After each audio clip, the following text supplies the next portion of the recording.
Gentlemen, welcome to another week, an exciting week in terms of spirits, as we are going to open up the world of gin to this little cocktail series.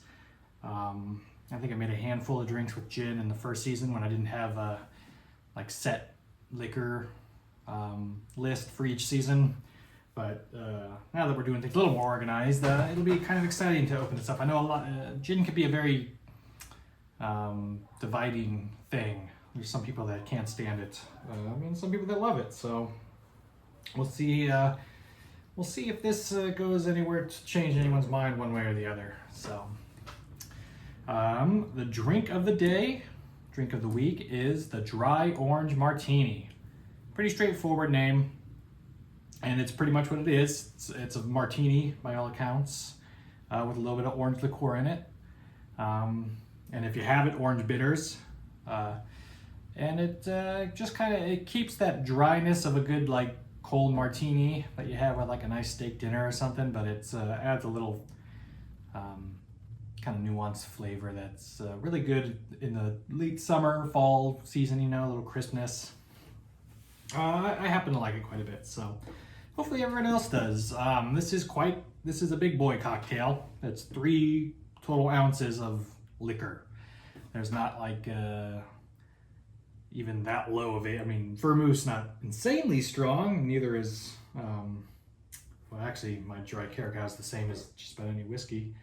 But vermouth's basically wine. But still, it packs a punch. You have a couple of these and you'll definitely start feeling it. So be warned about that one. As far as this goes, as you might have read in the ingredients, I think the orange liqueur you use, there was a question last week from somebody about the importance of a quality orange liqueur versus a cheaper one. And the cheaper ones tend to be more sugary and sweet, I think, but I don't think it's that big a deal. Anytime you're making a martini style where it's very spirit heavy, it's good to have higher quality stuff, but I don't think it would make or break the drink one way or the other. That said, in the past when I've made this, instead of using traditional dry vermouth, I think it goes better with a more flavorful vermouth like a Lillet Blanc or a Cochi Americano, but I'm not going to suggest that unless that's the dry martini you happen to have. Just regular dry martini is fine, or dry vermouth. And I am typically a strictly London dry gin kind of guy. I just like the classic. I am trying for the first time the Botanists, which is technically a dry gin. It's from Scotland instead of London. And I think it's a little less dry than your typical London dry. It kind of straddles the line between dry and contemporary. So yeah, the thing about gin, it's interesting, at one time it was the spirit, the liquor consumed in the world. It was number one with a bullet. In part because of the ease with which it's made. Oftentimes, if you have a local distillery open up near you, gin will be one of the first things they have available. There's a reason there's things called bathtub gin and stuff. It's a very easy to make. It was readily available for a long time in Europe, in the British Isles and stuff. And as such, there's a huge difference between different types. Whiskey you might be able to assign a name to the different whiskeys, the bourbons, the ryes, the Scotch, Irish whiskey, Japanese whiskey, gin, they just call everything just gin, and you don't know necessarily what kind of gin you're going to get until you try it. There's just a lot of different types of gin. They use lots of different herbs and spices and stuff, so it can go from its standard dry gin to a sweeter Old Tom gin to a piney, junipery kind of contemporary gin like Hendrick's or Gunpowder, I think it's called, something. It's a blue bottle. It's pretty good stuff. So If just going for basic, I think like a Tanqueray is really good. So I use Hayman's of London. London Dry is my preferred gin. So take that as you will. All right. So let's get started with the drink. First things first, some orange bitters. If you don't have orange bitters, I do recommend having them around because they are different than regular bitters, like a noticeable difference. So if you're making an old fashioned, just like a regular old fashioned, you can always just add some orange bitters instead of your typical Angostura, and it'll make a difference. I don't know, it's kind of fun. It's not that expensive, but if you don't have orange bitters, I recommend not really using bitters at all. I mean, you can put your traditional Angostura in if you want to, but I think for this cocktail, the important thing is more the orange than the bitters aspect of it. And then it'll be a 1/4 ounce of the orange liqueur. So I do have some questions this week from a handful of people, which is always enjoyable. I'll start with the anonymous question first. An anonymous person who I know the name of, but they wish to be not named with this question, was wondering if Nick is just making up the rules this season as the season goes along, which is pretty funny to think about. And I don't necessarily think it's true, but it could be true. There are a lot of random things happening. I know it feels like that in the to the other individual in our league who's also in our NFL league. It sometimes feels like Nick's just sort of playing it as it goes, but who knows? It's easy to criticize, right? We'll do 3/4 ounce of the dry vermouth. And then Nick wanted to know if somebody was interested in, I'm just doing this from memory, if someone was interested in working a bow tie into their everyday wear, how would they go about doing that? Let me check and make sure I said that correctly. Yeah, so I have to say that if you're somebody who wears like t-shirts most of the time and you just start wearing like button-up shirts with bow ties, people are gonna, it's not a big deal, but people are gonna notice right away, like, hey, whoa, like this is a huge, like, what's going on? What are you dressed up for? You got something special going on later? What's going on?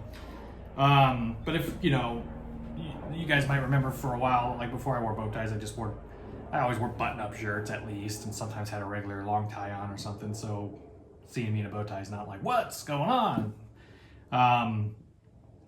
So I would say that if you are like a t-shirt person, maybe start just wearing like button-up shirts and stuff, kind of looking a little bit nicer. Not nicer, t-shirts are fine, just looking a little bit dressed up more. And then the big thing that I learned, we're gonna do 2 full ounces of gin here. The big thing I learned when I started wearing bow ties was just that you can't really the best thing to do would be to just forget you're wearing a bow tie. Because, anyone can, I'm of the opinion that anyone can pull off just about any fashion if they are wholly confident in it. It's really noticeable if somebody's like anxious about what they're wearing or worried about people noticing what they're wearing. It tends to draw attention to what you're wearing. But if you just literally go out about your day after you wear a bow tie, after you put a bow tie on, and just don't even think about it, just pretend like it's not there, or just forget you're wearing it, then you'll just be doing your normal life and wearing a bow tie, and people will take note of that. And I think it really helps. And I think that goes with anything. If you wanted to start wearing cowboy boots or big buckles and things, or crazy outfits like that, I think people have the confidence of just going out and just being you, regardless of what you're wearing. I think makes it easier for people to just oh, cool, that's neat. So that's my best advice, is to first off, make sure you get a bow tie that you tie yourself. Don't get a clip-on or a pre-tied one. It's very noticeable when you have a clip-on or pre-tied one, and I think I just think it makes it less like a normal thing for you. It makes it more like oh, he's clearly went out and bought this clip-on or this pre-tied tie and has it on. There's a time and place that he needs to wear this. Whereas if you have a small variety of just regular tie-yourself ones, it's just sort of yep, that's just part of what I wear. And then the other thing that I learned was just that you can't really, the best thing to do would be to just forget you're wearing a bow tie. And people will notice what you're wearing. I think And then yeah, just approach it completely with complete confidence. Would be the best thing I could say. And really that goes for just about anything in life. All right, so we've got it all in our mixing glass. Now I need to do that fun thing where I go get some ice, and I'm gonna do that. Be right back. And I'm back. I also grabbed my glass. This being a martini, it's gonna be served neat. I will say that in the past I have occasionally served my martini or drank my martini with one ice cube in it. It's not the end of the world, but typically you want to drink it in a chilled glass, which is what this is right here, a glass that's chilling.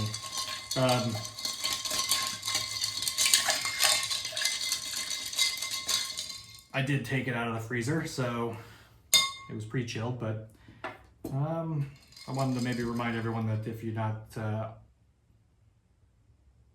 don't typically keep a glass in the freezer pre-chilled like this, that some regular crushed ice for 30 seconds to a minute can help chill the glass up. So, all right, let's pour this bad boy, and then I'll answer the rest of the questions, of which there are a couple.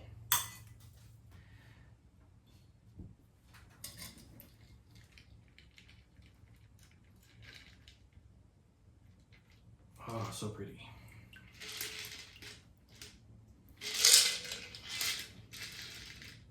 Now, I never really thought about it until I think I read about it or somebody explained it to me and it made sense, and maybe everyone watching this already knew it, but the importance of using an actual martini glass versus a regular one.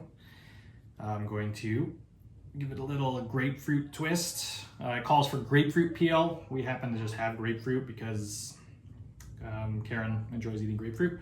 But if you don't always have grapefruit with you, that's fine. You can, and if you don't feel like going out and buying a grapefruit for yourself just for a drink, I think an orange peel or a lemon peel would be fine here too.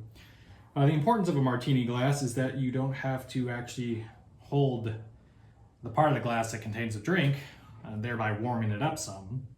So the way that like a cognac or a brandy snifter works is that you actually want to hold it with your palm so that when you're swirling it, it ever so slightly warms it up a little more to give it more of that like cold winter warm cognac kind of thing. This is the opposite idea. You want to try, got the chilled glass and everything, you want this as crisp and cold as possible.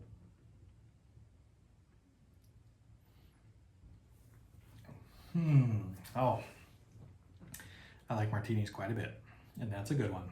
That's a tasty one. All right, last couple questions. One silly, one fun. Silly one first. Brian wants to know if I like new Pat more than old Pat, which is absurd. Of course I do. No. That was a bad joke, a dumb joke. No, I hardly know new Pat. It's hard to like somebody you don't know, even if the person you do know is old Pat. But no, old Pat's a delight. I adore him. Truly mean that.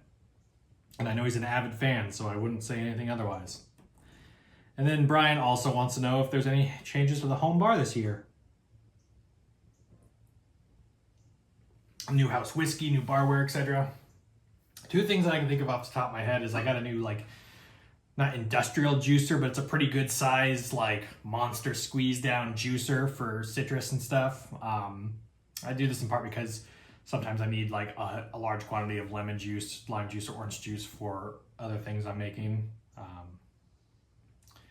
Just various cocktail related things or just drinks of other sorts and stuff. So I figured it's easier than juicing slowly with one little hand one that doesn't always do well with bigger fruits and stuff. So that's a pretty fun one.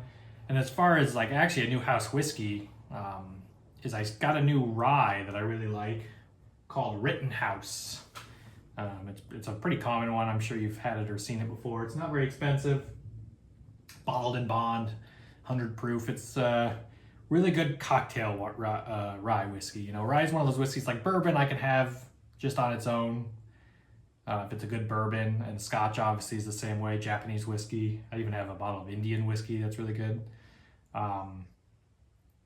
But rye, I rarely have had a rye that I enjoy on its own. I feel like it's just better for cocktail, better in a cocktail, kind of like gin. And really, my favorite rye that I've always gotten into is called, I believe, Freedom Rye, maybe. It's from Illinois. Could be wrong about that one, but I'm gonna look it up real quick. But anyway, it was no, it's not Freedom. Oh no. Now I don't know what my favorite rye whiskey. Ugh, that makes me mad. But I can't. Well, the point is I haven't been able to get it in a really long time because I can't find it anywhere.